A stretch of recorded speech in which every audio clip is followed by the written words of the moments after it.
Hello everyone, welcome to our wooden succulent Christmas tree tutorial. So you can see here we've got our wooden Christmas tree, but there's no succulents on it. We've just got this bare for now, and then I'm going to deconstruct it to show you guys how we go about it. So in your kits you should see you've got some polymer clay, gold paint, a paintbrush, some twine and some super glue. You should also have your moss for planting as well as your planting stick. And of course, the final thing is your lovely pack of succulents. Let's get started, hey? Oh, no, I'm gonna keep talking. Just talking about the tree. Now let's get started. So, to begin with, we're gonna start polymer clay. If you guys haven't watched other tutorials, this is an oven-baked clay. Super cool to work with. Very similar to Play-Doh or plasticine. Anyway. This part's really easy. It's very satisfying for me. All you have to do is just grab, you'll see you've got 4 little blocks of clay. Each of those blocks, you're just going to roll them up into little balls. And then you do the same with the red.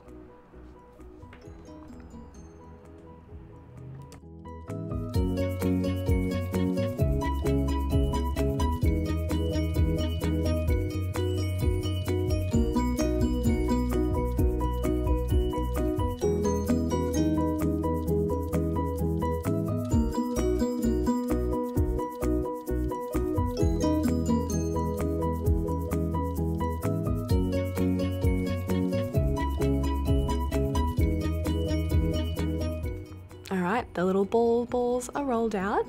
What we're going to do now is you're going to grab your scissors. You'll need to have a pair of scissors, which I'm hoping everyone does. And you're just going to cut lengths of twine for your little balls. And you can see here, you do want to ensure that it's got a big enough size so there's a good loop.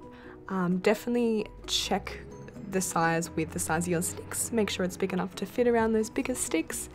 And obviously, sort of figuring out exactly how low you want your little balls to hang. If you make your loops too big, they'll end up hanging far too low, so work that out before you move on to this next step.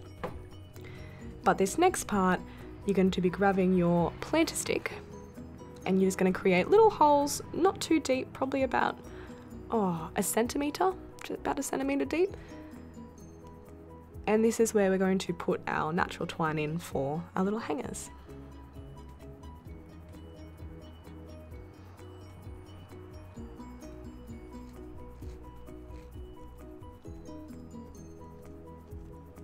Alrighty, little holes are made. Now what you're going to do is you're going to fold over your natural twine to make a loop, pop it in the hole, and then you're just going to mould and push your clay back together to close up that hole. And of course for now that won't be holding, but once it's cooked we'll be popping some super glue in there to make it hold a bit better. So again, putting the ends of your twine in, pushing that clay in, and then re-rolling that ball shape. And you just continue and go through this, continue and do the same thing as you go along.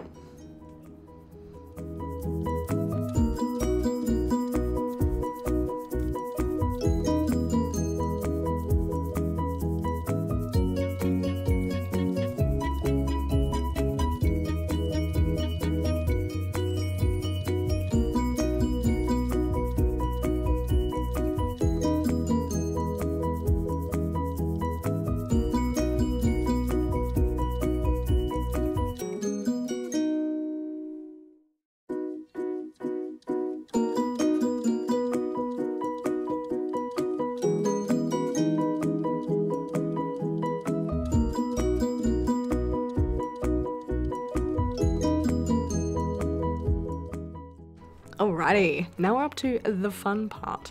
So you can see we've got all sorts of sticks, a big metal rod, a little stump, and then your little base. So I love this part in particular because it's something I don't really do very often. So all of the little sticks are different lengths. So what you want to do is lay them out, and you're just figuring out shortest to longest. So you can see I'm just making kind of like a little pyramid stack of all my sticks. And this will help you with the actual stacking process on the rod later on. And some of them might be pretty close in size, but that's okay, so don't be too particular about those ones. So long as you Don't put a huge one at the top, of course. But if you guys want to, that's cool. So that's all done. Now we're going to be popping it on our rod. So you can see we've got a nut on our rod, and this is just to ensure that when you screw it in, so you can see I'm screwing it into the base, you don't want that rod popping out the bottom. If that happens, your base will be sitting uneven. So you really want to ensure that rod's not sticking out the bottom of your base. And now we've put the little stump on, and now it's just a matter of going through and stacking your tree. Now for now, I'm just sort of chucking it all on. You can see I was a bit unhappy with the positioning of that one, so I flipped it over. But once you've got it stacked, the sort of display of the sticks this is where it can be quite particular, and I can get frustrated with this bit. Don't you worry about that. Because you sort of have to get this nice pattern going so it looks like a Christmas tree basically. But you can't have spots that are too gappy or too clustered. So you'll see just here how I kind of fiddle with it. Oh, that was actually pretty satisfying. I didn't even have to fiddle with that one too much. So that one's good to go. You can see that we've got them all sort of facing different ways. Yeah. All right. Now we're moving on to, again, this is something that I'm not used to doing, is painting sticks, ends of sticks. I'm so used to working with polymer clay and succulents lately. So I'm going through, we've got a gold. If you guys like, you can just leave them plain like we have it. But I'm just going through and adding this sort of gold, coppery, glittery paint to the ends. And for now, it sort of just looks the same color as like a stain. But if you do want that really vibrant, glittery effect, I'd definitely suggest waiting for it to dry and then going over with a double layer or even 3 layers.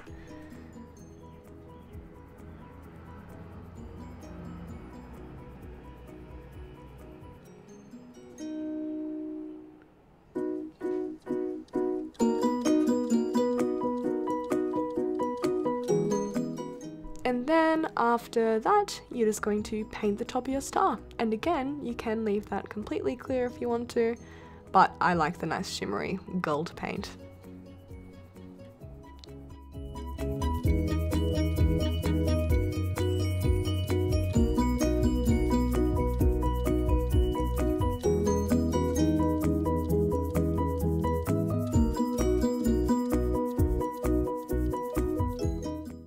Nice, it's looking pretty good. You can see that shimmer, but you could always add more paint to make it more shimmery, sorry.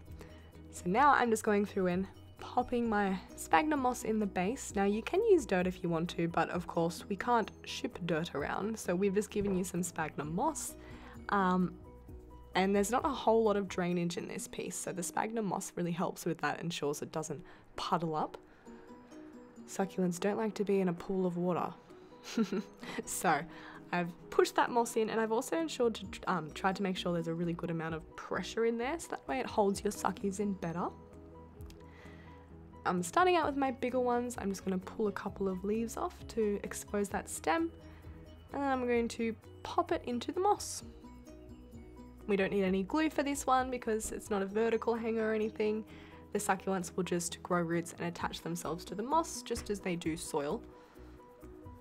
Now this guy's obviously pretty small, so eventually you will have to sort of transplant these suckies, but because you're giving them a small space, it will be a lot slower growing before they get to that stage.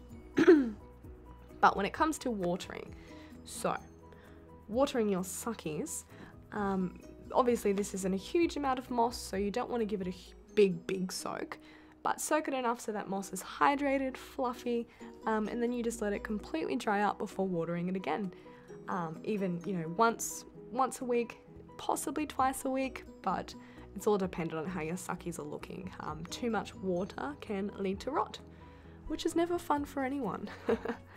And all of these guys have been getting a really good amount of light every day. If you do have this inside, your suckies will sort of turn a bit discolored and stretch and grow rather tall, whereas if you give them the good morning sun, they stay nice and compact, and yeah, get that lovely colouring that we all know succulents for. Nice, that's looking pretty good. I did move one of the suckies because it was just a bit too big, but that's working awesome. So back to the polymer clay. I was a bit lazy and did this in between. I'm going to be popping, you can see we've got our baubles with the other little ones. that's cool. I've just done that because I'm double filming at the moment. So chuck them in the oven. I'm gonna go for about 6 minutes, but that was about 200 degrees. Bodge oven though, so definitely go about 180. Keeping in mind that I was kind of allowing that for the small ones. I think I ended up chucking the big ones in for 2 more minutes, so it ended up being 8 minutes in total at ideally 180 degrees. When they're cooked, they'll start to smoke a little bit and they'll also change color, as you can see. And the final thing is when you press it with your fingernail, it'll have a bit of resistance and it'll bounce back a bit rather than going straight through like it would as you were working with it when it was wet. So now we're just going to go through and add some super glue to the tops of our baubles, help that twine stay in place. And you want to be careful not to add too much, otherwise it will drip everywhere. Super glue your fingers.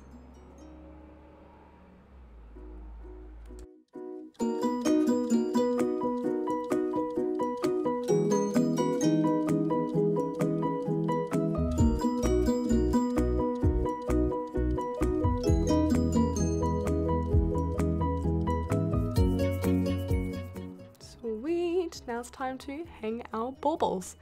So this part can be a bit frustrating as well, trying to get that sort of even color distribution. So I'm starting off with the red, trying to get it at different heights. And then I'll go through with the green after. And I'm actually pretty happy with how this has turned out. So I hope you guys have loved this tutorial. Thank you so much for buying one of our kits. We hope you made fantastic little Christmas trees. I think it's going to look super cute on everyone's dining tables or as a present, or to just for yourself in your bedroom, who knows. Thank you so much, guys. Happy creating and have a lovely Christmas.